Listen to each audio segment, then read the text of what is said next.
হোঁচট খাইতেই পারে মানুষ, চলতে গিয়ে মানুষ পিছলা খায়, তাই বলে কি পিছলা খাইয়া আর সোজা হইয়া দাঁড়ায় না, না ফিরেই থাকে? তো এইটা তো উচিত, ভুল হবে। চলার পথে অনেক দিন চোখ নামায় রাখছি, আজ হয়তো নারীর প্রতি নজর পড়ে গেছে, হ্যাঁ ভুল হইতেই পারে।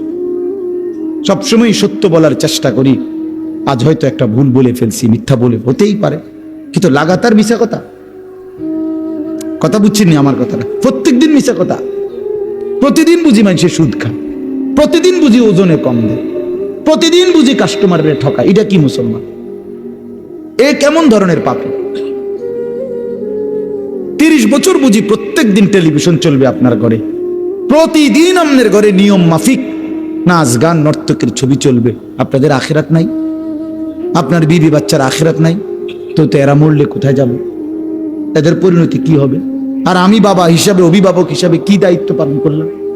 খাট পালং আর সোফা ফার্নিচার, কাঁচের প্লেট আর নুনের বাটি, এটাই ছিল জিম্মাদারি না?